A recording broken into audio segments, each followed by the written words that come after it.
Bueno, de nuevo buenos días, buenas tardes y buenas noches. Estamos acá de distintas regiones, así que nos está eh, iluminando la Bonjour à energía tous, nous venons de différents fuseaux horaires. o de la noche según desde donde estemos Pour certains, c'est le matin, d'autres le soir, El día vamos d'autres a le iniciar milieu de journée, et il y a donc différentes lumières qui nous éclairent.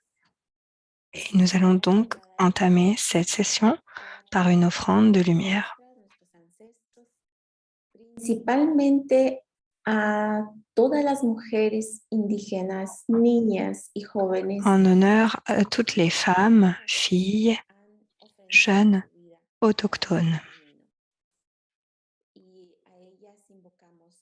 qui, pour une cause ou une autre, ont offert leur vie. Ce sont elles que nous allons évoquer aujourd'hui, que nous honorons aujourd'hui, leur parcours, leur existence. Nous honorons également la lumière de chacune d'entre vous qui nous rejoignez aujourd'hui. Nos reúne una esperanza, la recomendación general para los Nous derechos de las partageons un même rêve aujourd'hui, un même espoir, la recommandation générale pour les femmes et filles autochtones. Avec cette énergie, avec cette lumière, nous ouvrons cet espace de discussion pour le changement. Je m'appelle Teresa Zapeta et je vous accueille des territoires millénaires mayas au Guatemala. Maintenant, notre sœur Joan Carling va lancer le début de ces discussions. Merci et je vous envoie à tous une très belle énergie. Okay, thank you for that, Teresa. Thank you. Merci Teresa pour cette ouverture spirituelle qui donne le ton de nos discussions aujourd'hui, à savoir de passer des engagements à l'action pour les femmes et filles autochtones. Nous faisons référence plus particulièrement à la recommandation générale de la CEDEF, la recommandation générale numéro 39 qui fait référence aux femmes et filles autochtones. Cet événement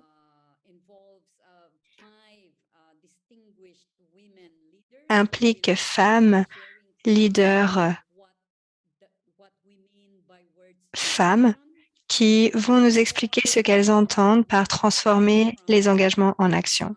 Avant cela, je vais laisser la parole à l'une des leaders du FIMI, la présidente, qui va partager avec nous le parcours en ce qui concerne le processus de participation des femmes autochtones des différentes régions et nous donner des informations importantes, ouvrir les discussions avec le comité de la CEDEF sur cette recommandation générale numéro 39. Avant de lui donner la parole, je voulais revenir sur quelques points d'information. Tout d'abord, pour pouvoir mener à bien ces discussions et se comprendre, nous avons fait appel à des interprètes. Donc, si vous souhaitez écouter ou parler en anglais, espagnol ou français, merci de sélectionner le canal correspondant en bas de votre écran en cliquant sur le petit globe. Donc, sélectionnez votre langue. Vous pouvez également utiliser le chat pour vous présenter. Si vous avez des questions également, vous pouvez utiliser le chat ou bien la fonction question-réponse ou tout simplement le bouton lever la main parce qu'on veut que cette session soit le plus interactive possible. Vous pouvez également faire vos commentaires ou poser vos questions dans le chat. Parce que nous sommes sous un format en ligne, nous pouvons avoir toutes ces options pour assurer un dialogue interactif. Encore une fois, il y aura 5 interventions qui seront suivies par une session de questions-réponses et puis des remarques de clôture. Nous espérons avoir assez de temps pour les questions-réponses, mais pas seulement, également pour écouter, entendre tous vos commentaires et vos remarques. Sur ce, j'aimerais inviter notre première intervenante qui va nous donner les remarques d'ouverture qui mettent en avant le parcours et font le point sur le processus d'adoption de la recommandation générale 39. Nous avons le plaisir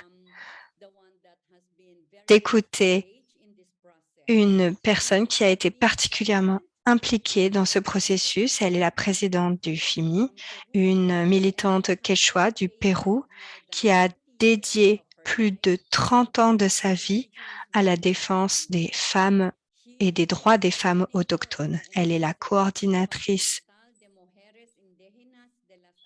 de Enlace Continental de Mujeres Indígenas de las Américas. Elle est également présidente de Chirapac et du FIMI. J'ai donc l'immense honneur de laisser la parole maintenant à Madame Tarsila Rivera Zea. Tarsila, vous avez la parole.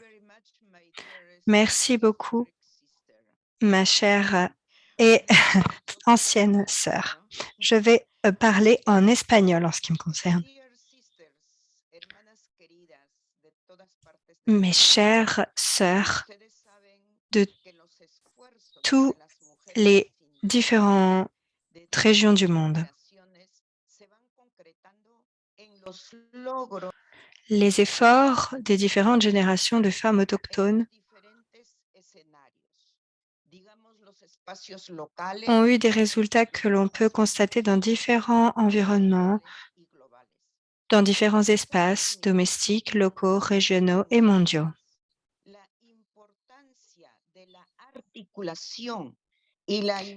Nous aimerions maintenant partager avec vous l'importance de travailler ensemble et de coordonner nos efforts vers la réalisation de notre but commun. Comme notre sœur Joanne l'a mentionné,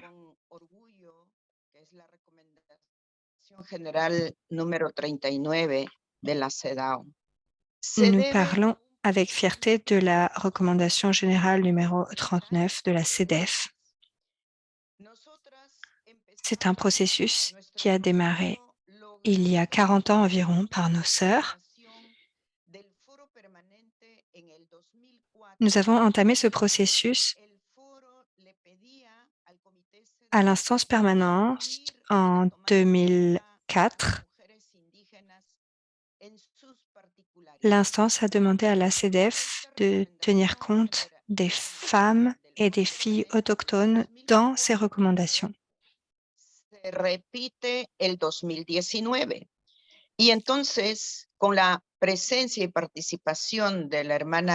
même, en 2019,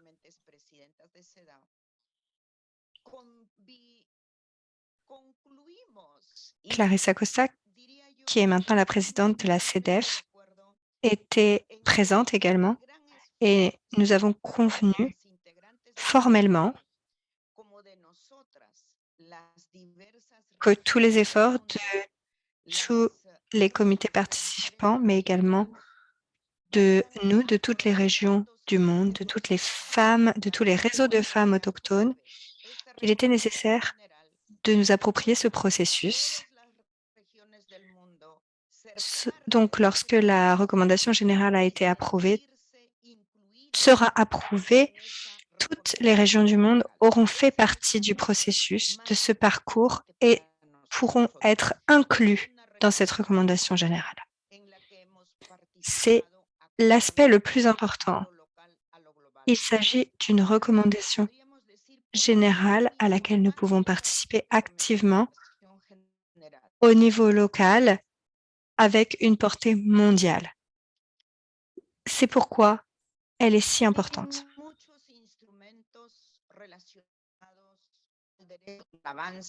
que deben, recomendación general tiene la importancia de recoger los derechos colectivos de las mujeres. Cette recommandation générale porte sur les droits collectifs des femmes et des filles autochtones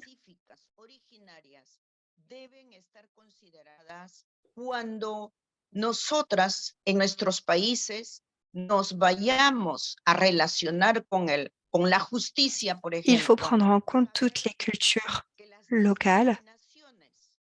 Par exemple, nous allons en particulier juridique. Nous devons tenir compte de nos droits fonciers, de nos droits aux ressources naturelles, au respect de la vie de la terre-mère, au droit à la biodiversité, de respirer un air pur, d'avoir des eaux propres.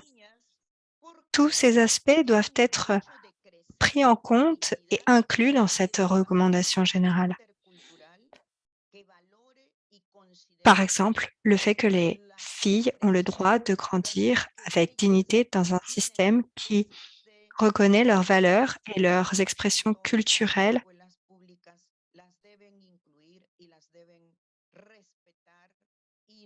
Par exemple, les écoles publiques doivent inclure et ne pas discriminer les filles, qu'elles ne soient pas sujettes au racisme, aux discriminations à cause de leurs origines. C'est pourquoi, mes chères sœurs, mes chers frères, nous devons célébrer tous ensemble l'approbation de cette recommandation générale par le comité. Cependant, le défi reste immense pour nous, pour les générations à venir. Il faut que cette recommandation soit appliquée, soit mise en œuvre.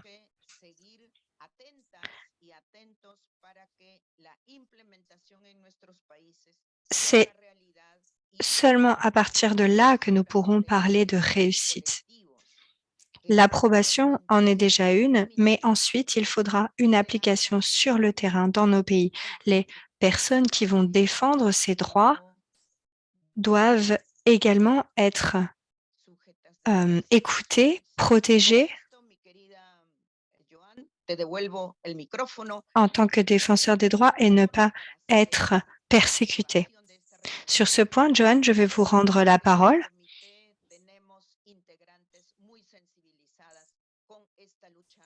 Et rappelez-vous qu'au sein du comité, nous avons des participants qui sont vraiment en phase avec notre combat et notre parcours, qui viennent des 7 régions géoculturelles. Nous devons tous être prêtes. Ce sera pour le bénéfice de toutes les filles et femmes à travers le monde. Je vous embrasse toutes et je vous invite à vous emparer de ce défi et à l'appliquer partout. Merci beaucoup, ma sœur Tarsila. Je pense que vous avez mis en avant le fait que 15 ans ont été nécessaires pour que la CEDEF puisse entreprendre ses travaux par rapport aux femmes autochtones avec la participation active des femmes autochtones venant des 7 régions. Cette recommandation générale montre vraiment la nécessité de reconnaître les droits individuels et collectifs des femmes autochtones et le fait qu'ils soient indivisibles. Comme vous l'avez dit, c'est également une question de droits fonciers, de protection de la biodiversité et de liberté, de protection contre les violences. Donc, c'est un travail très conséquent qui a vraiment englobé tous ces aspects, cette vision holistique du droit des femmes autochtones et des filles autochtones. Comme vous l'avez dit, le défi maintenant réside dans l'application de cette recommandation et nous espérons que tous nos alliés partout nous aideront à nous assurer à faire en sorte que ces engagements se traduisent en action sur le terrain à tous les niveaux. Merci beaucoup, Tarsila. Nous allons maintenant passer la parole à une autre leader qui est ambassadrice auprès des Nations Unies de la Colombie. Nous avons le plaisir d'avoir avec nous Léonore Zalabata, qui a également déployé énormément d'efforts pour promouvoir et défendre les droits des femmes autochtones, mais également des personnes, des peuples autochtones en général. Léonore, pouvez-vous nous parler également de l'importance de cette recommandation numéro 39 pour les femmes et les filles autochtones à travers le monde, mais pour les peuples autochtones en général? Peut-être que vous pouvez également nous en dire plus sur ce que l'on peut faire pour promouvoir la recommandation générale numéro 39, maintenant que vous êtes l'ambassadrice de Colombie auprès des Nations Unies à New York. Vous avez la parole maintenant. Léonore. Merci, Joanne. Je vous salue.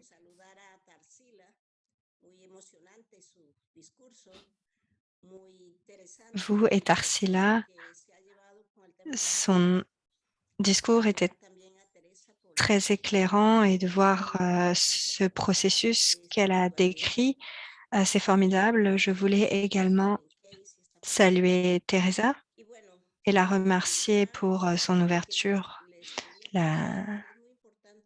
de cérémonie. Ce que Tarsila vous a dit est très important. On se penche maintenant sur l'application de ces droits. C'est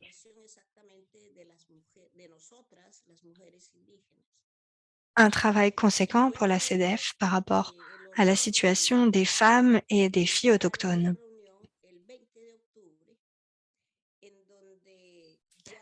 J'ai eu l'honneur de participer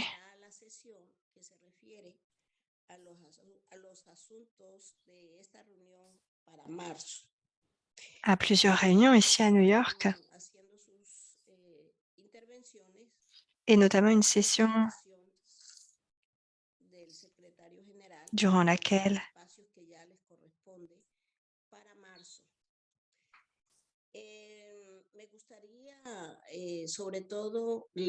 des engagements ont été pris.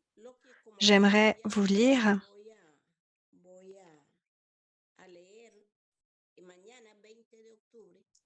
également ce que j'ai prévu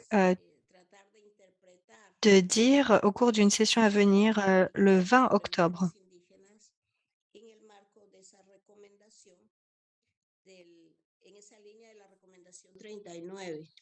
Et qui essaye d'interpréter la vision des femmes autochtones dans le cadre de cette recommandation générale numéro 39. Nous avons la possibilité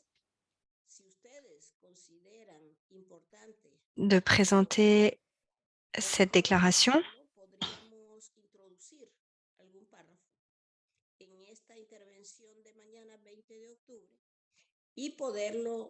Si vous le souhaitez, nous pourrons la modifier, ajouter certaines choses ensemble. Je pourrais donc la présenter au comité de la CEDEF, si vous êtes d'accord.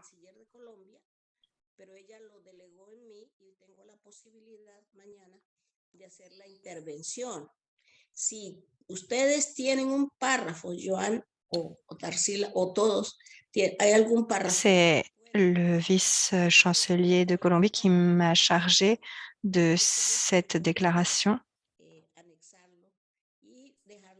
Donc, si vous voulez y ajouter des choses pour enrichir mon intervention, je serais tout à fait ravie de le faire. Je vais donc vous lire cette déclaration maintenant. C'est un résumé.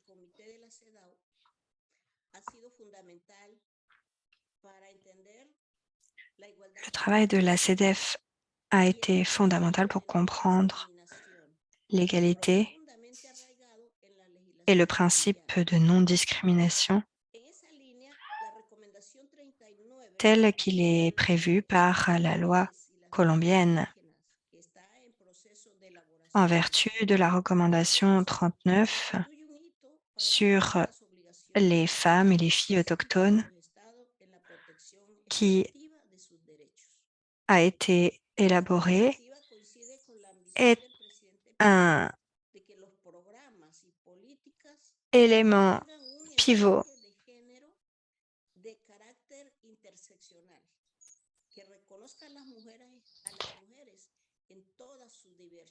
et la politique a un aspect intersectionnel et doit reconnaître les diversités.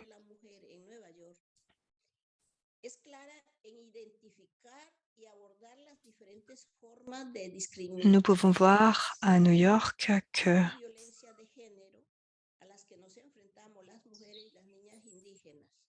il est nécessaire de tenir compte des discriminations auxquelles nous faisons face, qu'il s'agisse de discrimination linguistique, de pauvreté,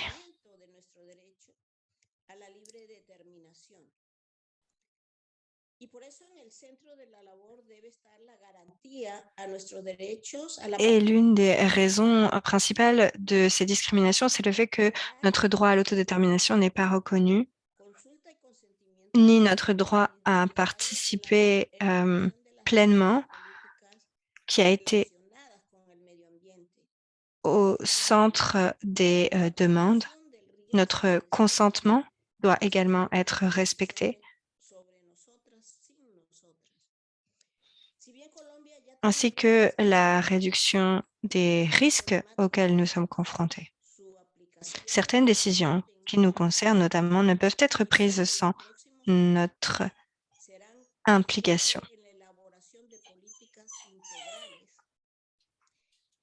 La sécurité sanitaire n'est pas assurée. Il sera donc nécessaire dans les années à venir d'appliquer toutes ces politiques en tenant compte vraiment de ceux qu'elles concernent. Nous devons également reconnaître que, en tant qu'agents du changement, nos voix doivent être écoutées, prises en compte.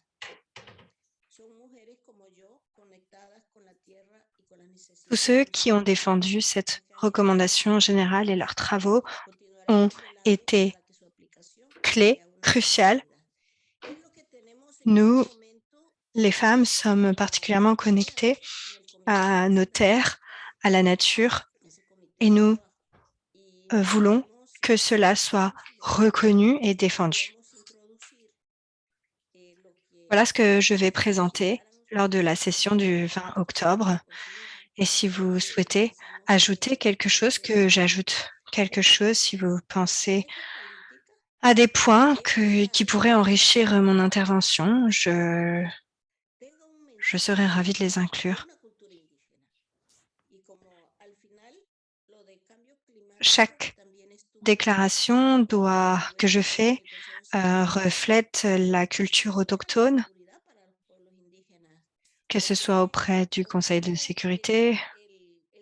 Mais par exemple, en ce qui concerne ce point-là sur la sécurité, j'ai réfléchi à ce que cela voulait dire pour les peuples autochtones, par exemple, comment on définissait également les changements climatiques. Et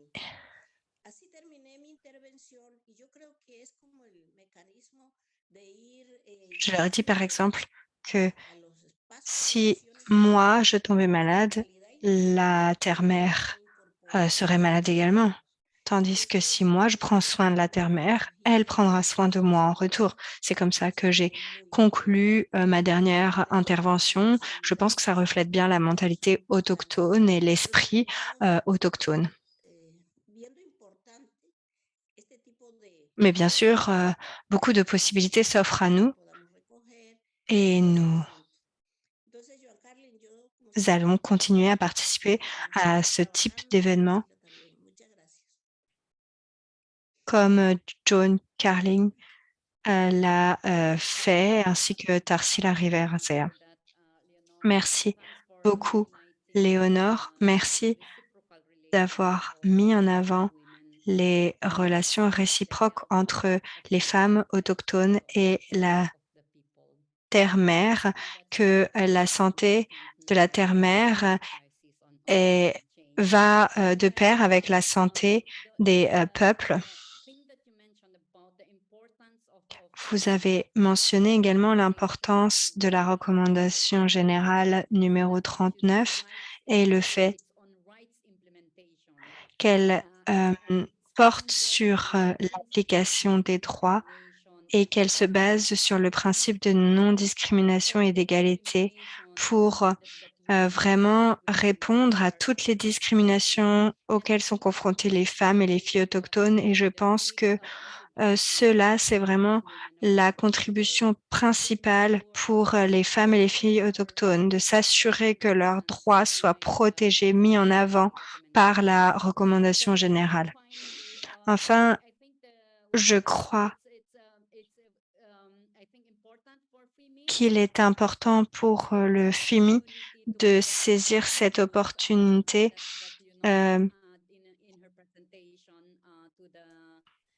de travailler sur cette présentation au CEDEF.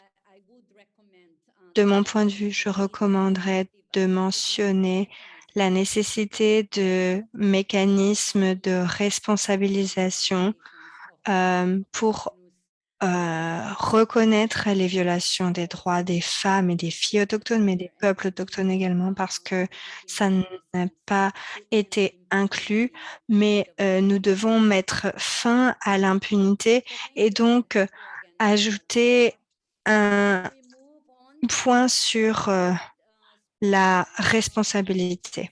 Merci beaucoup. Nous allons maintenant accueillir une autre intervention d'une intervenante qui vient d'une autre région et qui va parler des défis et des étapes à venir pour aborder les intersectionnalités à travers la recommandation 39. Je vous invite à accueillir Madame Margareta Karlberg-Uchek, qui est professeure associée, qui est SAMI, et qui est professeur associé au département de travail social de Umeå.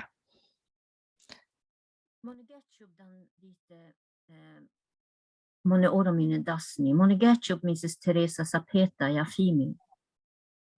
Moni lebregade me suarsane, uppmein saamin lanta varine.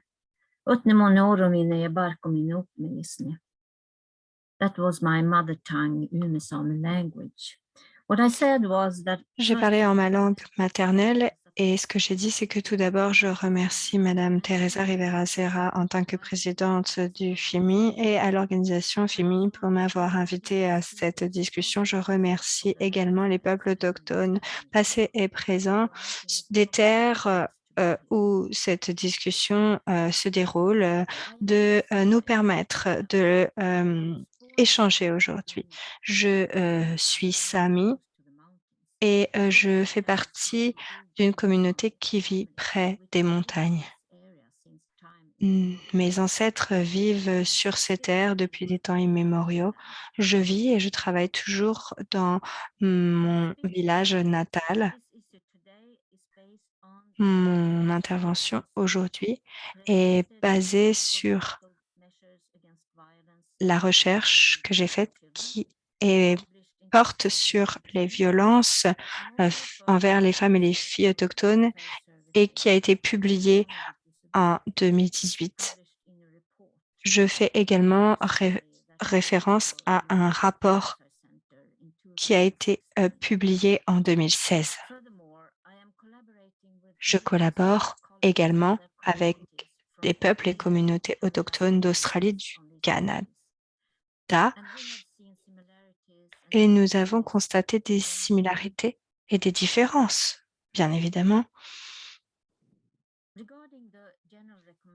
En ce qui concerne la recommandation générale numéro 39, l'application, le respect des droits des femmes et des filles autochtones, au point 1, doit être fait au niveau local, régional, national et international au sein des sociétés. Et cela passe par la reconnaissance du droit à l'autodétermination, au droit collectif et au droit individuel. Les sociétés coloniales générales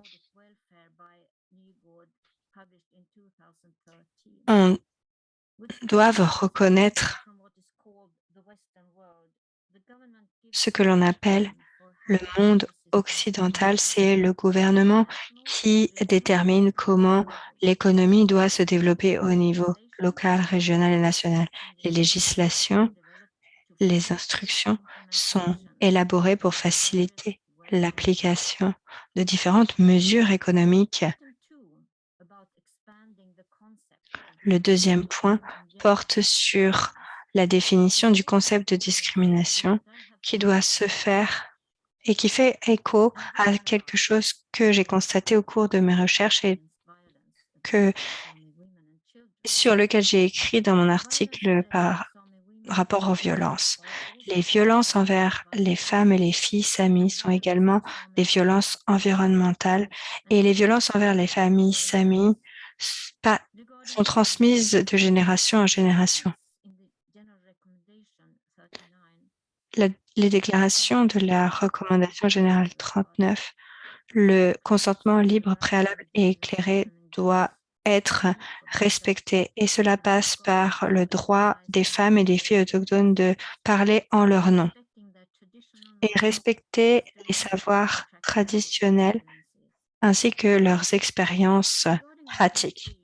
En ce qui concerne le point 3, cela fait également écho à ce que j'avais écrit dans mon article. Les violences faites aux femmes et filles samis, les violences spirituelles, culturelles, épistémologiques peuvent être expliquées par la violence coloniale qui, dans une certaine mesure, a été assimilée par la société sami, mais pas dans son ensemble. Les femmes et filles samis ont encore une place prédominante dans les sociétés samis.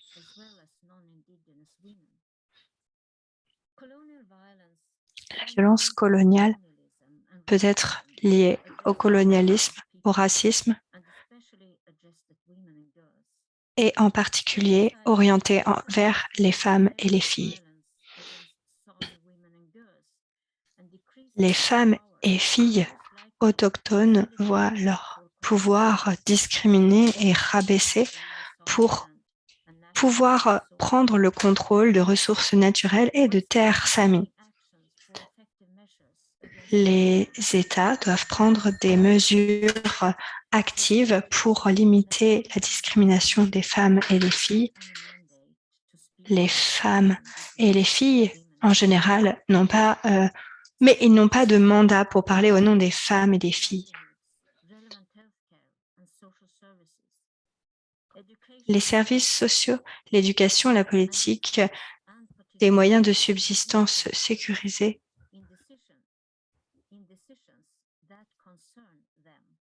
et les femmes et les filles autochtones doivent avoir leur mot à dire sur toutes les décisions qui les concernent à tous les niveaux de la société.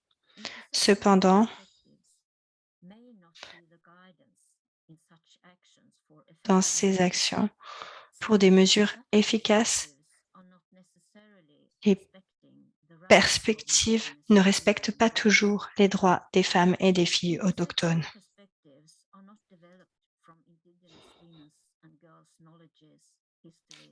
Les savoirs, les histoires et les expériences des femmes et des filles autochtones ne sont souvent pas présentes. Au contraire, les perspectives intersectionnelles sont généralement caractérisées par l'épistémologie développée par des femmes non autochtones avec leur histoire coloniale.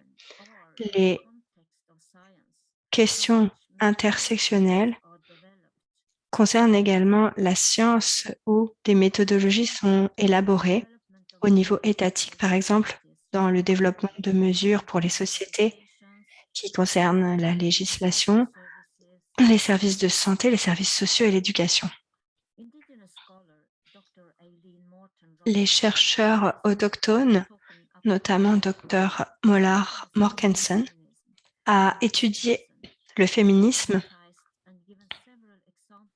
et donné de nombreux exemples sur le manque de réflexion sur leur propre pouvoir, leur propre rôle en tant que féministes autochtones d'un point de vue intersectionnel, déclarant que leur situation en tant que femmes et filles autochtones était rabaissée.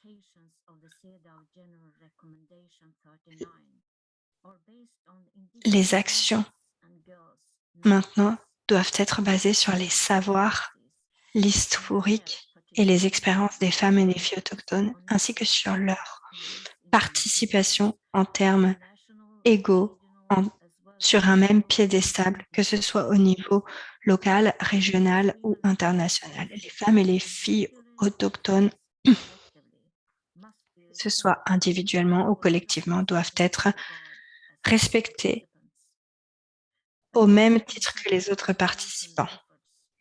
Les défis de ces efforts d'application, de mise en œuvre, relèvent dans le discrédit porté par les sociétés colonialistes et dont nous faisons encore l'expérience aujourd'hui. Voilà ce que je voulais dire. Je vous remercie.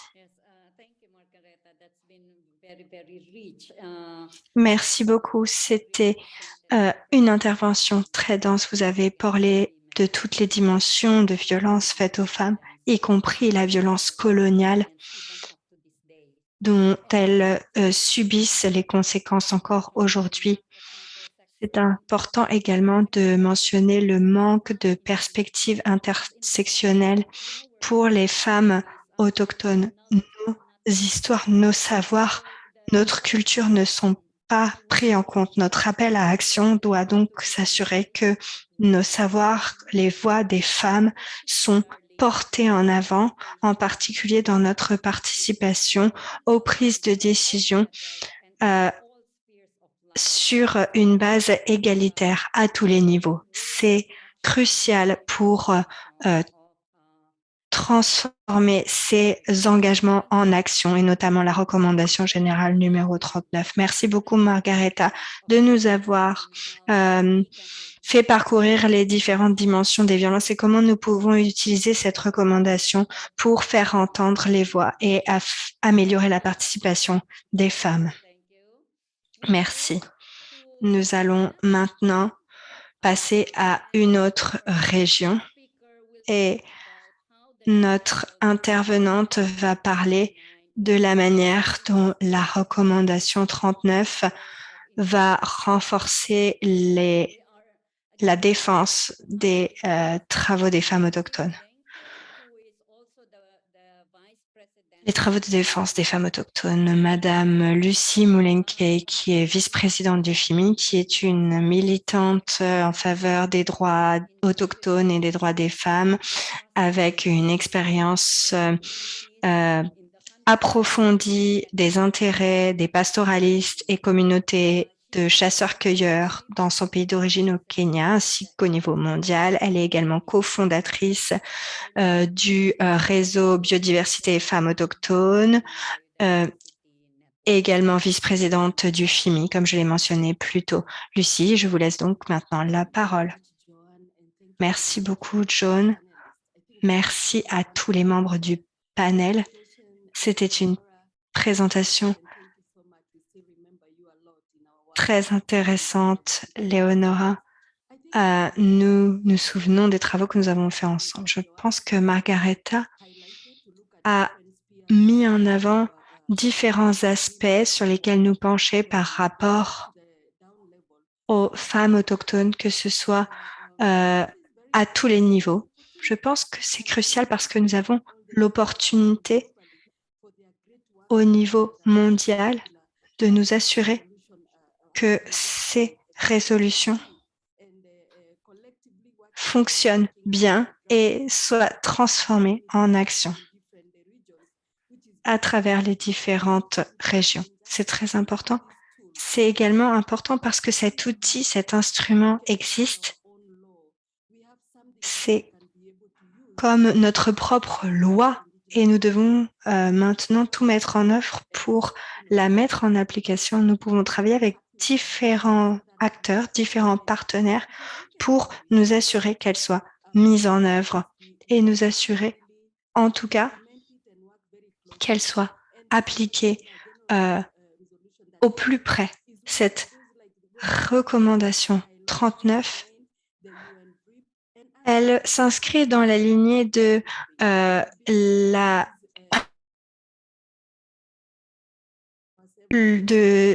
la déclaration 69 de la Déclaration des Nations Unies sur les droits des peuples autochtones pour que les décideurs puissent comprendre ce qu'on entend par discrimination parce qu'elles prennent différentes formes, que ce soit des discriminations domestiques, au travail, mais au sein de nos propres communautés également. By the same communities within us. So it's something that has been a pain for many indigenous women, hunter-gatherers and so on. So de femmes autochtones. Donc, il faut qu'on étudie cet instrument plus particulièrement. Et c'est une chose très importante qu'on peut utiliser. Et tout d'abord, il faut utiliser un plaidoyer et il faut absolument créer des capacités et des compétences chez toutes les femmes autochtones de tous les niveaux pour que les personnes puissent comprendre et saisir le problème. Et ensuite, il y a un processus qui est mis en place et des différentes régions et la participation des femmes. Et donc, c'est quelque chose qui est très important pour les différents comités et il y a différentes communautés. Et la prochaine étape maintenant, c'est d'étudier si la mise en œuvre et est-ce qu'on travaille tout ensemble en tant que femmes autochtones pour nous aider mutuellement et à avancer. Et comme je l'ai indiqué, c'est quelque chose qui pourrait nous aider dans notre travail de plaidoyer lorsqu'on étudie les questions d'éducation et toutes les questions de femmes autochtones en tant que peuples autochtones qui vivent très loin dans les régions éloignées. Et il faut elles continuent à être discriminées parce qu'elles sont très loin et à cause de leur tradition et de leur culture, les personnes les discriminent de façon différente. C'est très important que tout le monde puisse comprendre et il faut s'assurer que nous puissions utiliser tout cela comme outil pour nous aider. Mais il faut comprendre que tout cela. Un autre point important, c'est ce que les gens doivent comprendre. Les peuples autochtones doivent, grâce à FIMI et à d'autres partenaires qui nous ont aidés à faire avancer des questions importantes et à les faire monter et dans les forums et discuter dans les différents forums, dans les différentes conférences. Et il faut absolument qu'on continue tout cela. Et pour le plaidoyer, c'est une façon dont on peut étudier la chose parce que Johanna sait très bien que des questions des droits de l'homme et où on a des défenseurs des droits de l'homme et parfois les femmes autochtones rencontrent plus de difficultés à cause de qui elles sont, mais c'est un outil également qu'on peut utiliser pour le plaidoyer quand on parle de discrimination.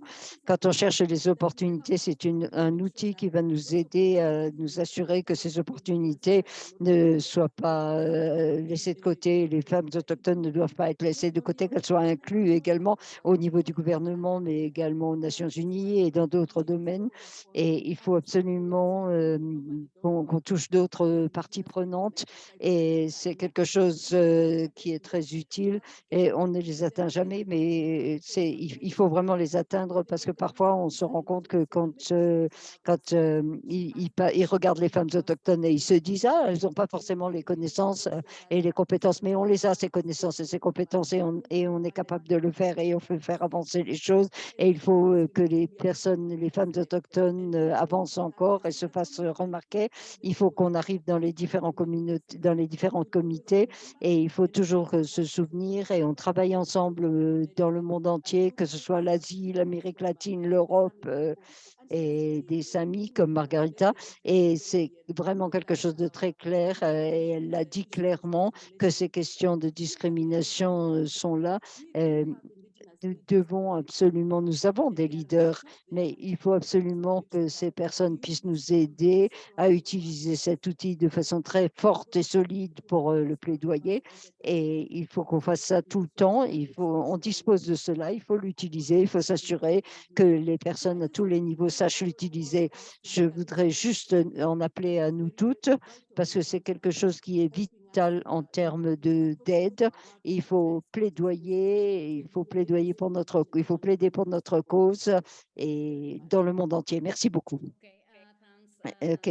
Merci beaucoup, Lucie, et en particulier d'avoir souligné la nécessité de faire prendre conscience des recommandations générales, que c'est la première étape. Et ça, cette prise de conscience n'est pas uniquement pour les femmes autochtones et les jeunes filles, mais également pour le public de façon générale, pour tous les décideurs et pour tout le monde, pour qu'ils soient conscients de cela et que ça, c'est un outil important pour les femmes et les jeunes filles autochtones et également pour le mouvement autochtone pour qu'il progresse et pour faire avancer notre plaidoyer et pour faire respecter et reconnaître nos droits et pour mettre un terme à toute forme de discrimination qui est, comme ça a été mentionné par d'autres intervenants, c'est au cœur de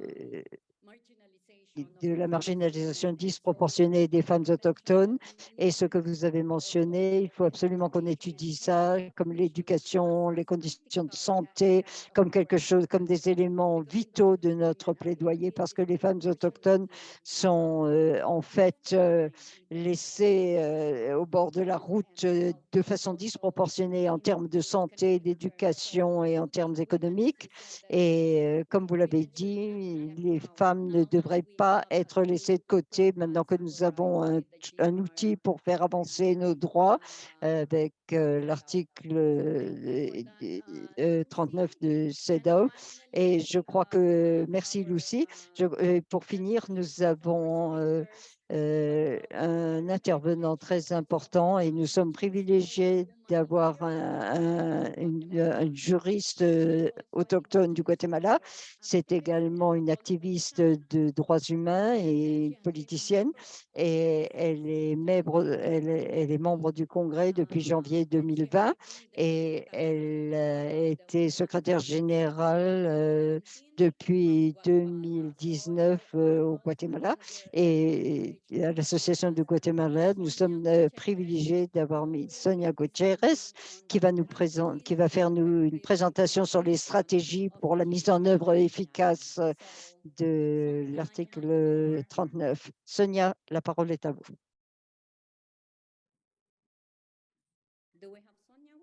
Est-ce qu'on a Sonia avec nous? Oui.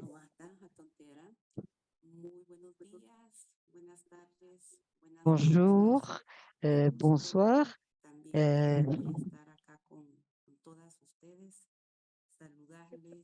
C'est un plaisir de saluer chacune d'entre vous et chacun d'entre vous. On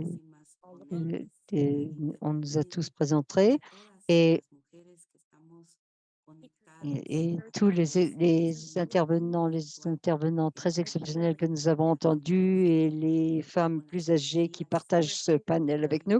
Nous sommes ici parce que la technologie nous le permet et nous avons l'énergie qu'aujourd'hui, cette énergie nous inspire. C'est vraiment une inspiration de vous entendre chacune et chacun et de voir ce cheminement collectif de nous toutes les femmes. C'est une lutte historique et nous sommes toutes proches du résultat avec l'approbation de l'article 39 et que nous avons discuté aujourd'hui dans ce forum. En ce qui me concerne, je voudrais souligner certains points qui, à mon avis, sont des points clés. Je pense que c'est une recommandation absolument exhaustive qui tient compte des droits des jeunes filles et des femmes.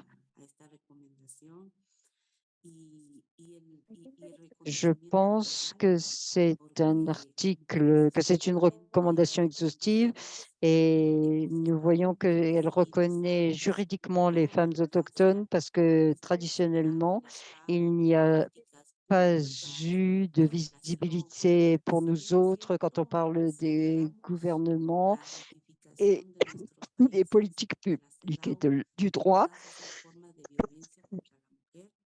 Donc, il est important de célébrer cela dans nos pays et ça a été ratifié et c'est quelque chose qui est très différent de la violence que nous avons connue jusqu'à présent. De plus, en tant que femmes autochtones, nous sommes reconnues en tant que femmes autochtones et ça, nous avons eu un outil, nous avons maintenant un outil spécifique pour nous et c'est quelque chose qui a été construit par nous parce qu'il faut qu'on reconnaisse toutes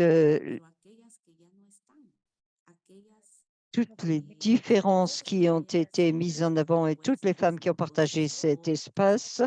Nous voulons également reconnaître et honorer toutes les femmes qui reconnaissent notre culture et qui ne sont pas ici aujourd'hui, mais qui ont contribué par leur point de vue et leur connaissance.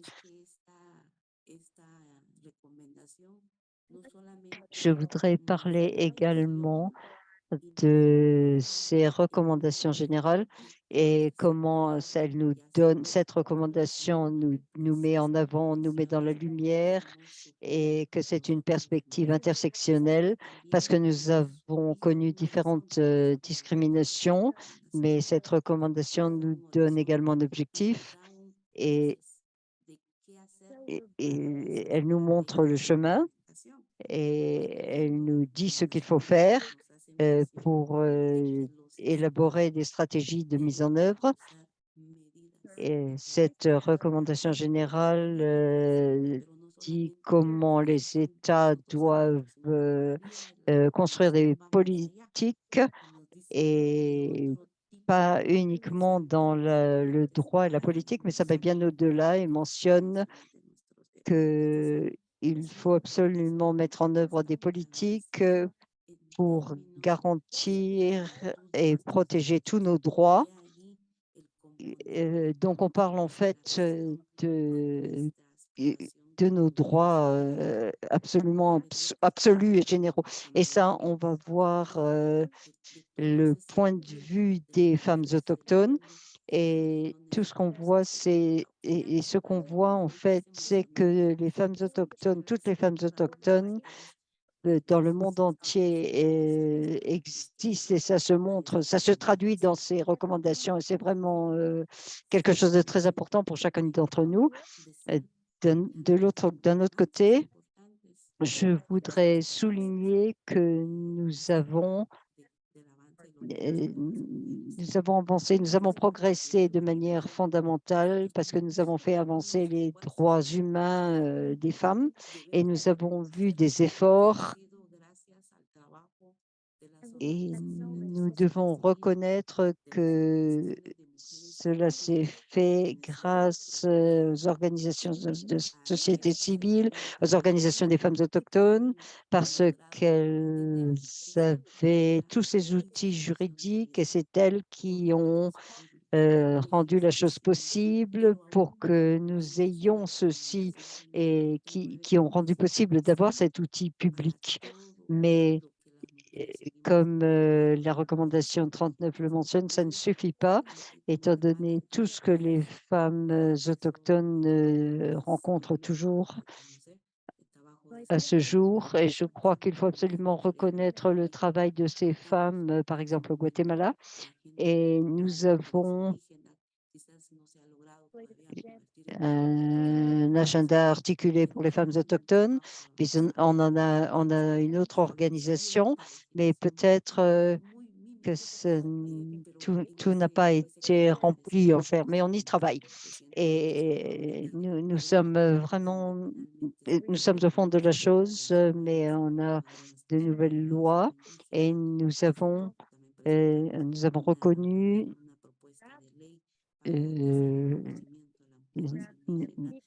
Nous avons reconnu les grands-mères dans nos cultures et nous reconnaissons les femmes autochtones. Il faut absolument qu'on souligne les efforts qui ont été fournis. Et quand on parle de ces stratégies de mise en œuvre, donc maintenant, on a cette proposition et ça a été mentionné déjà. Et il nous faut célébrer l'approbation. On y a travaillé depuis 4 ans et il faut vraiment être conscient de ça. C'est une étape extrêmement importante, comme ça a déjà été dit. Donc, la première stratégie qui serait de prendre en compte que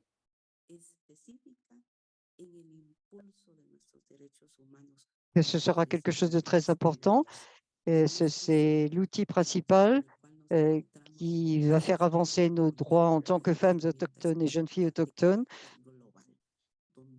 Et c'est vraiment quelque chose d'historique d'avoir un outil mondial qui va prendre en compte toutes les nations, toutes les régions et toutes les femmes autochtones.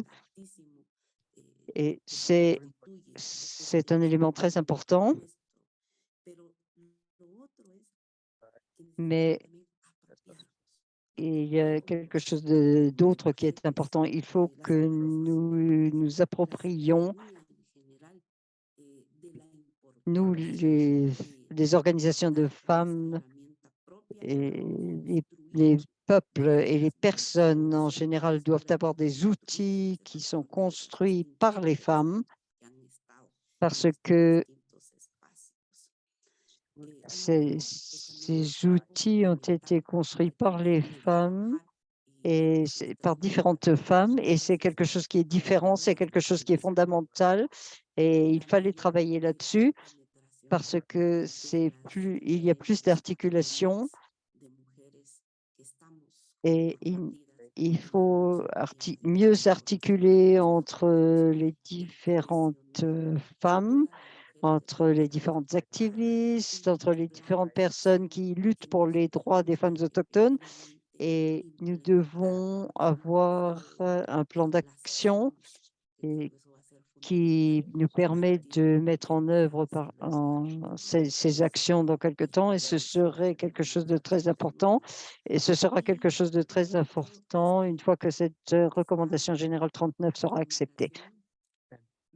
Et également, cette recommandation nous donne de l'espace et nous renforce et elle donne de la force à notre travail et elle nous donne de la force à nous, les femmes qui travaillent dans différents espaces et qui demandent aux États de respecter nos droits parce que même si nous avons ces recommandations, nous avons fait un très bon travail à sensibiliser et à faire connaître nos droits et d'avoir cette recommandation, c'est quelque chose qui nous donne vraiment de la force et ça donne beaucoup de force à notre travail également parce que, comme vous l'avez mentionné auparavant, beaucoup de femmes ont souffert de discrimination, nous avons été ignorés, mais maintenant nous avons cette recommandation et ça va nous aider, ça va nous faire avancer, ça va nous faire progresser, ça va nous donner de la force et nous serons absolument ravis lorsque cette recommandation sera mise en œuvre et que ce sont les idées que je voulais partager avec vous. Merci beaucoup. Merci beaucoup, Sonia. Et je pense que vous avez vraiment souligné ce qui était nécessaire en tant que quelque chose de nécessaire pour le plan d'action des femmes autochtones pour faire avancer la mise en œuvre de la recommandation à partir de nos points de vue, parce que, comme vous l'avez dit, c'est toujours important parce que ça s'appuie sur notre point de vue, nous, femmes autochtones. Et il y a autre chose que vous avez mentionné qui est très important, c'est que la recommandation 39 est exhaustive et elle traite les droits collectifs et individuels des femmes, mais ça donne également une reconnaissance juridique des femmes autochtones parce que c'est quelque chose de général pour les femmes, mais avoir la reconnaissance de l'identité des femmes autochtones en tant que femmes, c'est quelque chose d'extrêmement important parce que nous sommes à la fois des femmes et à la fois autochtones. Et et nous sommes en fait dans quelque chose qui va ensemble. On n'est pas uniquement des femmes et on n'est pas uniquement autochtones. Nous ne sommes pas un peuple autochtone seul. Mais dans cette intersection de l'outil, ça nous rend uniques, mais ça vient également avec toutes les formes de discrimination et en tant que femme et en tant qu'autochtone. Et c'est pour ça qu'il nous faut des outils pour réellement traiter ces différentes formes de discrimination. Et ça, c'est quelque chose qu'on peut transcrire en plan d'action et on va y travailler tous ensemble à la mise en œuvre de ce plan d'action. Pour finir, et merci beaucoup d'avoir mentionné ça, c'est ce qui nous donne de la force et ça nous donne également de l'espoir. Donc, avec cela, et sur ces mots, je remercie Sonia et je donne la parole à toutes les personnes qui ont des questions.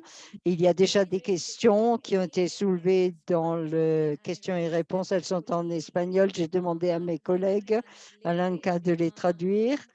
Peut-être que la question 3, la question numéro 1 s'adresse à Eleanor et je vais la lire et ensuite je vais la donner à l'intervenant concerné pour qu'il puisse y répondre et les autres peuvent également préparer leurs réponses s'ils le souhaitent. La première question, ambassadeur Eleanor Sabata, est-ce que la Commission nationale des femmes autochtones a son propre budget pour ses activités?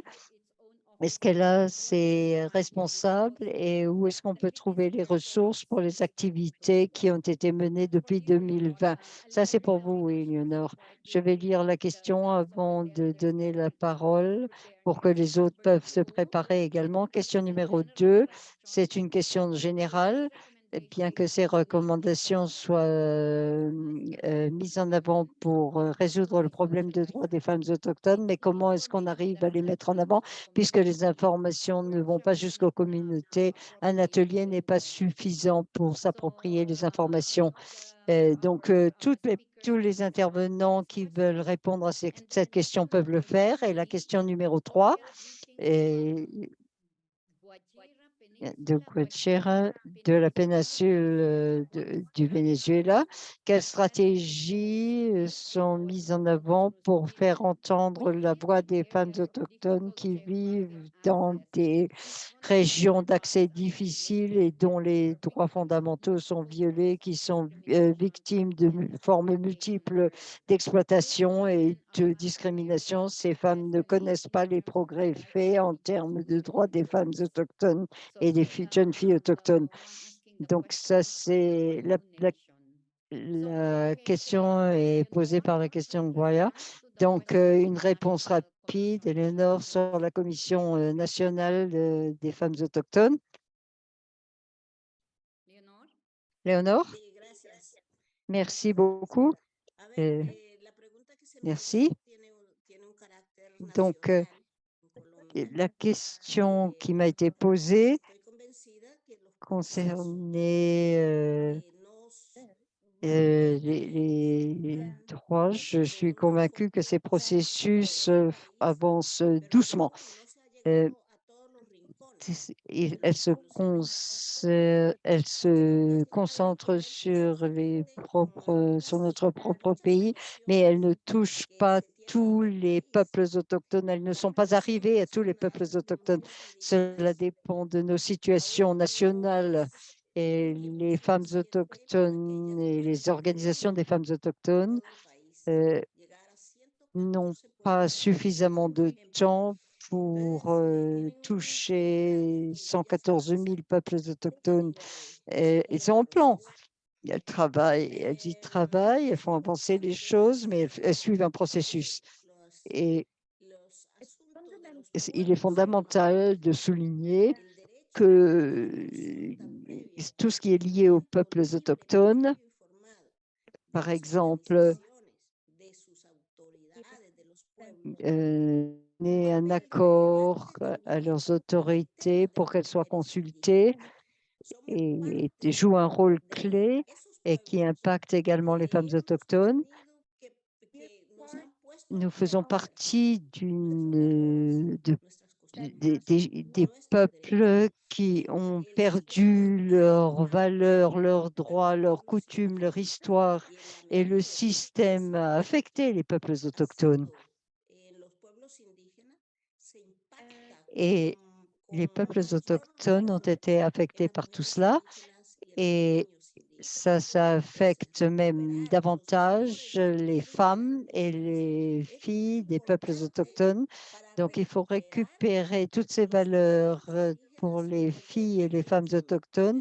C'est quelque chose de fondamental pour récupérer pour que les peuples autochtones puissent récupérer ceux dans le monde entier. Je considère que la recommandation 39 contribue réellement et a vraiment un très bon impact parce que maintenant les peuples autochtones ne sont pas uniquement une partie de cette résistance qui est considérée comme une partie fondamentale de l'humanité, mais c'est une chose à laquelle il faut encore travailler. Mais la coalition est tout à fait restante dans notre pays. Merci beaucoup. OK, merci Léonore. Est-ce qu'un des autres intervenants veut répondre à la question numéro 2? Comment est-ce qu'on socialise et partage des informations, en particulier au niveau de la population générale?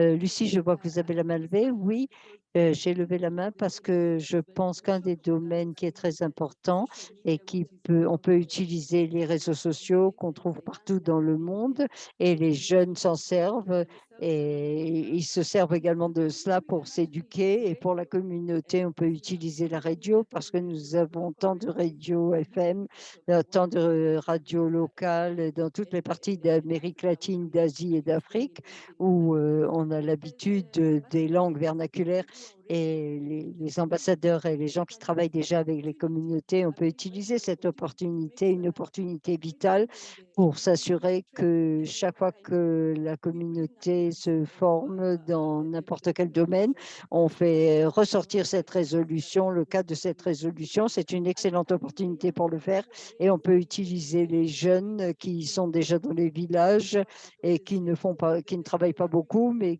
le travail qu'ils font, c'est quelque chose de très important pour eux. Et ce n'est pas uniquement les femmes, mais c'est également les jeunes filles, parce que les hommes jeunes également, cette résolution les touche également, et ça commence à l'école et ça continue après. On a des opportunités et on peut utiliser les radios, les réseaux sociaux, la télévision, et tout ce qui peut servir. On peut enregistrer un message, les femmes peuvent écouter des cours, et différentes choses, de ce qu'on utilise au niveau du village ou de la communauté. On a cette opportunité et je pense que c'est quelque chose qui doit nous servir. Merci beaucoup.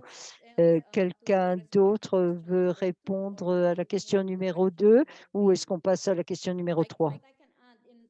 Ce que je peux ajouter dans la question numéro 2, il faut également traduire les recommandations dans les différentes langues pour que les peuples autochtones puissent comprendre, parce que c'est une façon pour nous de faire circuler ça à tous les niveaux des groupes, parce qu'on voit que les réseaux sociaux doivent également être accessibles dans les différentes communautés. Teresa, vous voulez également dire quelque chose, Teresa? Merci, Lucía, por la pregunta. Y Lucia, de la question. creo que es importante seguir trabajando en red, en Je pense qu'il est articulación, en important alianza con de las organizaciones. continuer à travailler en tant que réseau et entre les différentes organisations parce qu'il y a une façon de coordonner les postes, les travaux. Nous pouvons coordonner au niveau, au niveau national et il faut absolument qu'on renforce cette alliance et il faut que nous utilisons nos différentes langues maternelles pour ceci. Et je voudrais ajouter que FIMI il travaille toujours. Merci beaucoup. Okay, Tarsila. Sila, Thanks, Teresa. merci Tarsila. Teresa. Tarsila, je vois que vous avez la main levée. Okay, thank you. Ok, merci. Em, Lo que Lucy propone, Teresa, Merci beaucoup. la hermana Sonia, es que Et cuando ce hablamos que, desafío, ce que Lucy, Sonia et Teresa ont dit, en ese et proceso de implementación, y es ahí donde quand la on estrategia parle de construcción défis, alianzas también es muy importante. il faut d'abord penser Ahora, por ejemplo, la à une stratégie de mise en œuvre. Et une alliance, c'est quelque chose de très important. Maintenant, Sœur Léonore est dans une position par laquelle elle peut nous aider et à faire que les États prennent cette recommandation au sérieux parce que nous avons eu des recommandations et nous avons eu différents instruments et différentes résolutions, mais nous avons vu par le passé que ces recommandations sont faibles et parce que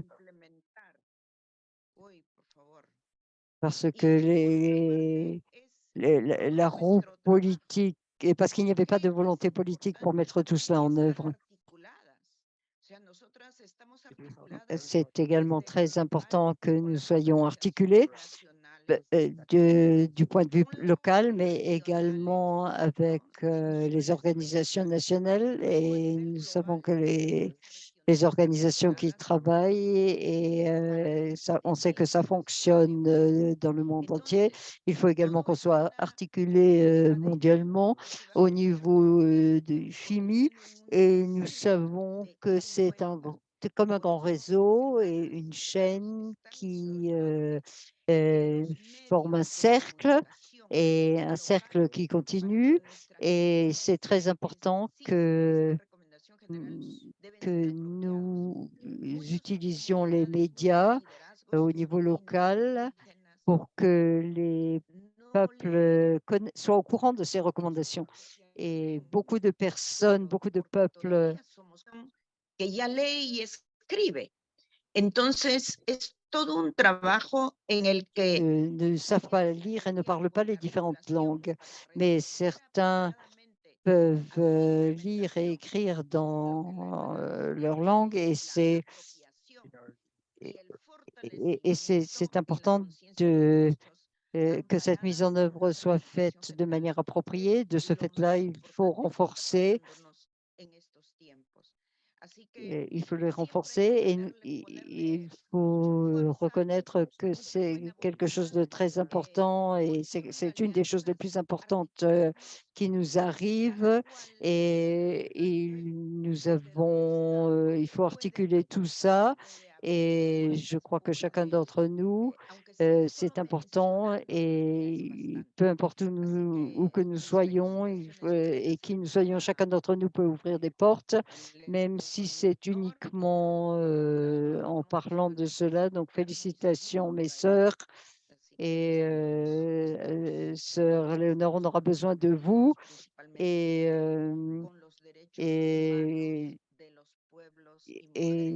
à tous ceux qui défendent les droits humains des peuples autochtones. Et merci beaucoup. Merci. Tarsila, il nous reste 3 questions. Merci, Tarsila. Il reste 3 questions. La plupart d'entre elles sont en espagnol. Je ne sais pas s'il s'agit de questions ou de commentaires, est-ce que quelqu'un peut les lire en anglais pour qu'elles puissent être traduites également, interprétées? Comment est-ce que vous voyez les questions? Les membres du panel. Teresa, est-ce que vous pouvez lire la question pour qu'elle puisse être interprétée, s'il vous plaît? De Ebenia Santos. Est-ce que vous voyez dans le Q&A? It's the same sense. El sentido de la pregunta es igual a la que nos La planteaba question est la suivante. anteriormente, cómo se recomienda articular este tema C'est à peu près la même question que ce qu'on vient de... locales, ¿no? Comment est-ce que vous recommandez que l'on coordonne cela au niveau communautaire et local? Je pense qu'on vient d'y répondre. Déjà, on vient de couvrir cette question. Je pense que c'est la question la plus récurrente. Très bien. Est-ce qu'il y a d'autres questions, d'autres sujets qui sont abordés? Il y a une question pour Sonia.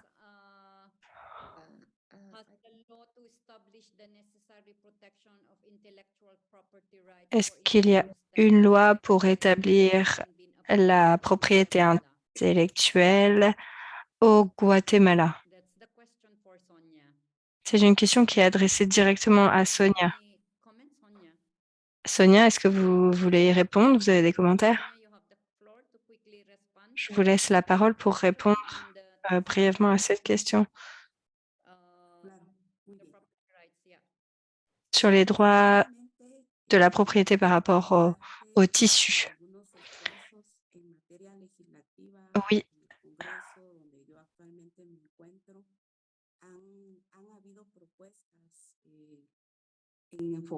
Certaines propositions ont été faites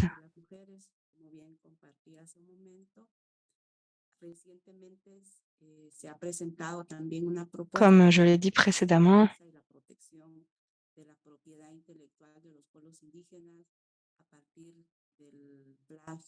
On a fait une proposition pour protéger la propriété intellectuelle des peuples autochtones parce qu'il y a eu des appropriations de nos tissus et de nos habits. C'est encore en cours.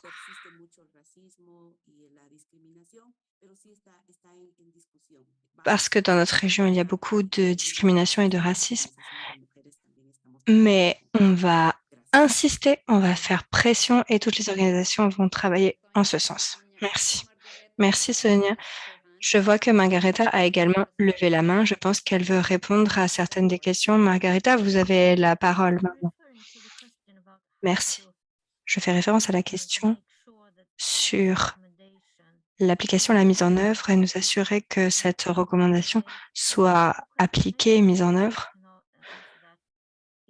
Je ne sais pas si Léonore peut-être peut répondre à cette question. Est-ce qu'il y a certains plans par rapport au suivi des Nations Unies ou de la CEDEF sur la mise en œuvre de cette recommandation générale, dans la même veine que ce qu'ils font à travers le travail des rapporteurs qui viennent dans les pays pour faire un suivi, par exemple, sur la convention, pour d'autres conventions.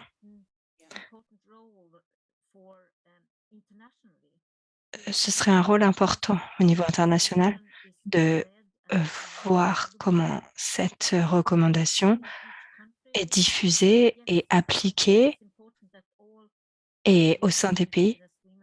Je pense qu'il est important que toutes les femmes et les filles autochtones à travers le monde, si elles ne le savent pas, puissent poser des questions et à différents acteurs. Comment est-ce que vous allez mettre en œuvre cette recommandation? Est-ce que vous la connaissez? Comment est-ce que vous allez l'appliquer au sein de votre institution, de votre entité? Donner de la visibilité à cette recommandation et faire en sorte que le plus grand nombre de personnes possible connaissent cette recommandation pour pouvoir la mettre en avant. Merci, Margaretha, d'avoir soulevé cette question. Je vais demander à Teresa ou Tarsila de répondre. Avant cela, je vois que Léonore, vous avez également levé la main pour répondre. Si vous voulez prendre la parole, ensuite, je donnerai la parole à Teresa et Tarsila. Sur la question de Margaretha par rapport au suivi. Léonore? Merci beaucoup. Yo estoy aquí y me debo al presidente Petro en Colombia. Je suis ici et j'en remercie le président Petro de Colombie. C'est une énorme contribution des peuples autochtones à notre administration, notre gouvernement actuel au sein des Nations Unies. Nous avons été salués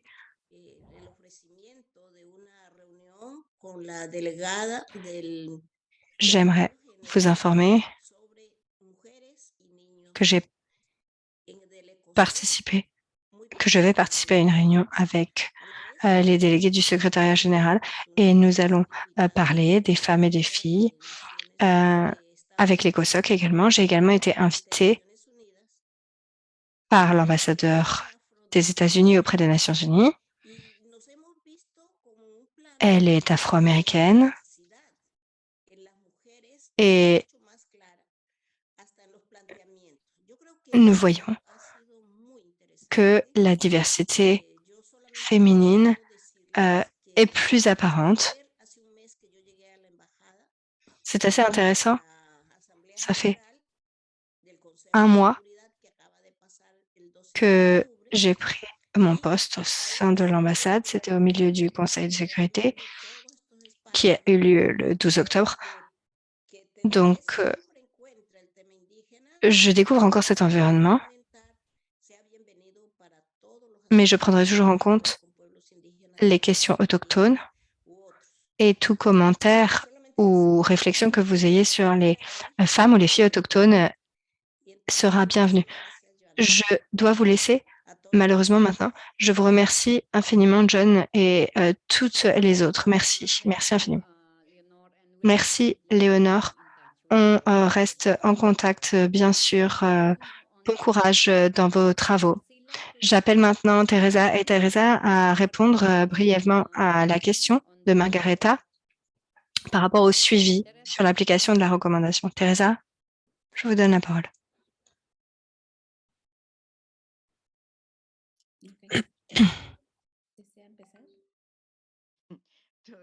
Tarsila, est-ce que vous voulez commencer?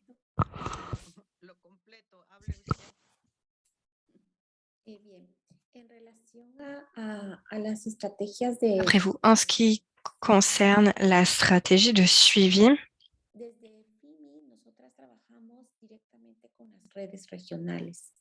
en ce qui concerne le FIMI, nous travaillons avec les réseaux régionaux. Donc, toutes ces stratégies de suivi seront coordonnées avec les réseaux.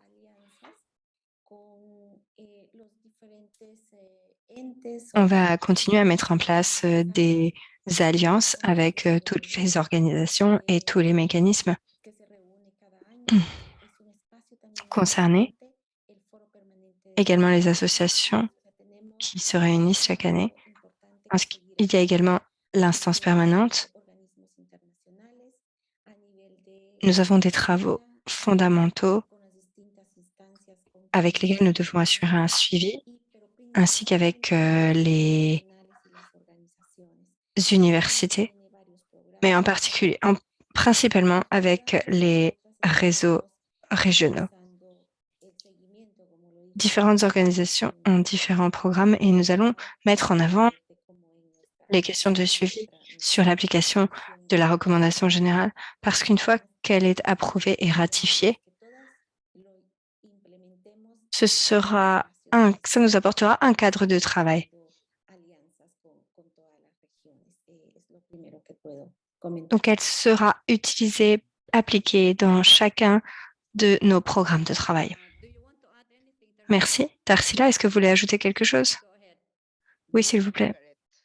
Margaretha, chère Margaretha, La primera cosa que tenemos que hacer la première chose que estamos enteradas que nous devons faire en tant que femmes autochtones si nuestros países son au fait de ce processus, c'est de savoir si nos pays Por ejemplo, en mi región, ont ratifié cette Estados Unidos convention CEDEF. Par exemple, dans ma région, en Amérique latine, Estados Unidos certains États n'ont pas ratifié la CEDEF. que el Estado lo adopte. Entonces, ahí va primero saber si nuestros estados son Et par exemple, Si no lo son, tenemos que hacer que sean il faut d'abord respeten. que cette convention soit ratifiée. Donc, c'est une question initiale. Et si ce n'est pas le cas, il faut faire pression pour qu'il ratifie cette convention. Une autre chose que Teresa a mentionnée, c'est que nous, les réseaux nationaux, nous avons la responsabilité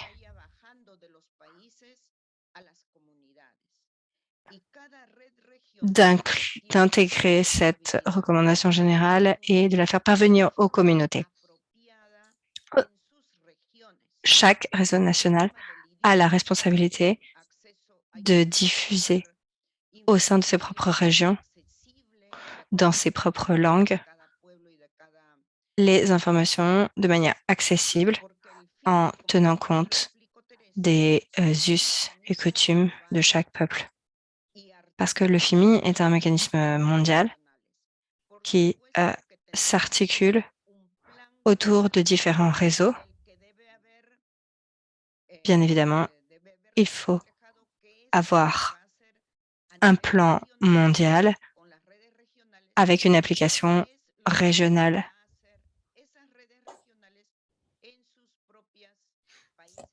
Et ce qui est fait au sein des réseaux locaux doit se refléter dans l'ensemble.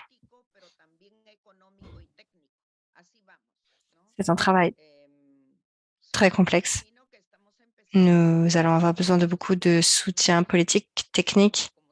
Nous n'en sommes qu'aux prémices de ces travaux.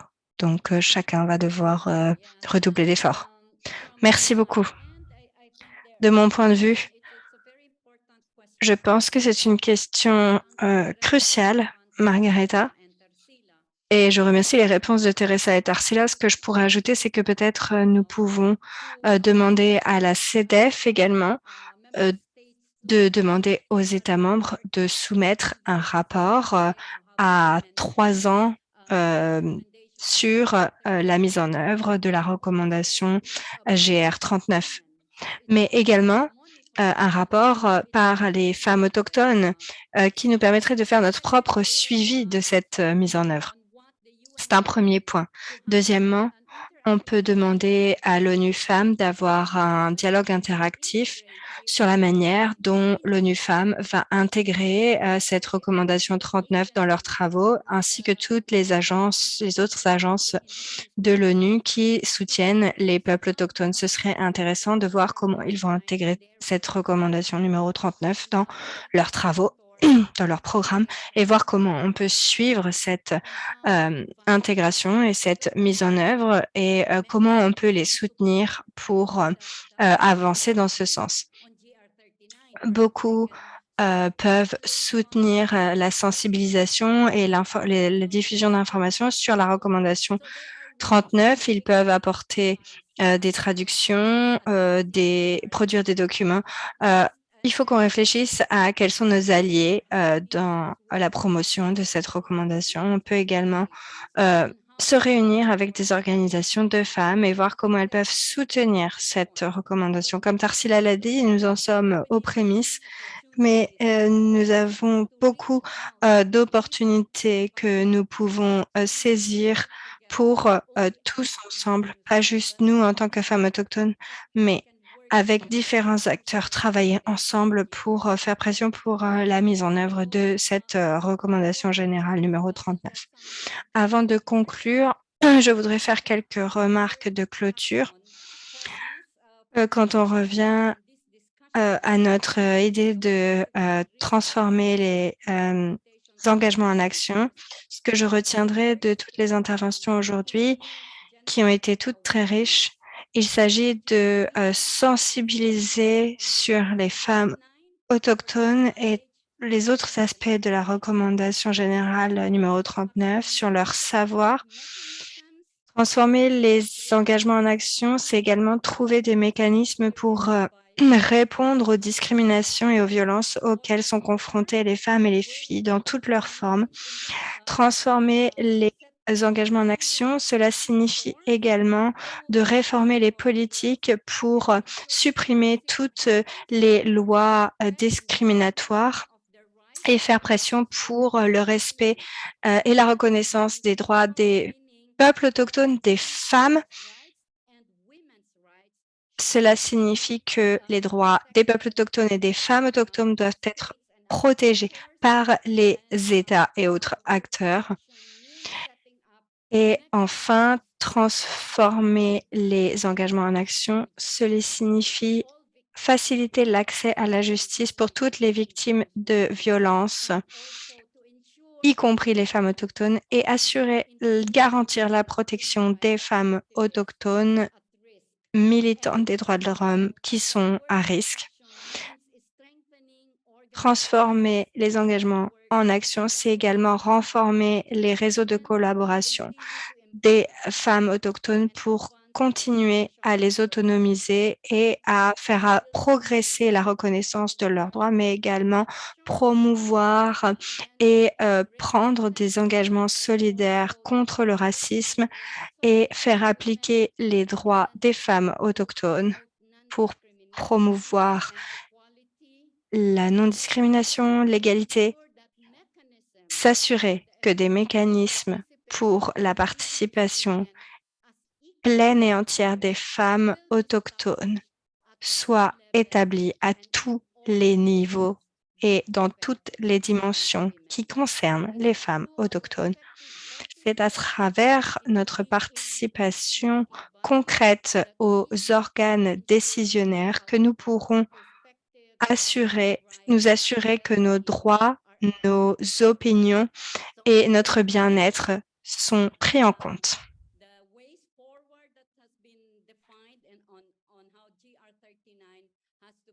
Voilà ce que je peux résumer de la session d'aujourd'hui et la manière dont on peut appliquer la recommandation générale 39 tout ensemble.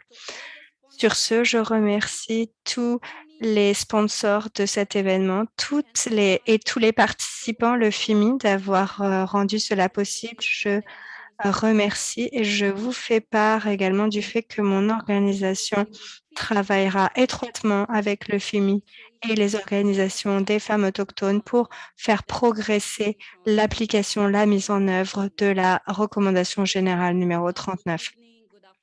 Je vous souhaite à toutes une belle journée, une belle soirée, une belle nuit, où que vous soyez. Merci à tous et à toutes encore pour votre participation. Nous restons en contact avec le FIMI, avec toutes les organisations de femmes autochtones pour l'application et pour transformer l'engagement de la recommandation générale 39 en action. Action, oui, merci.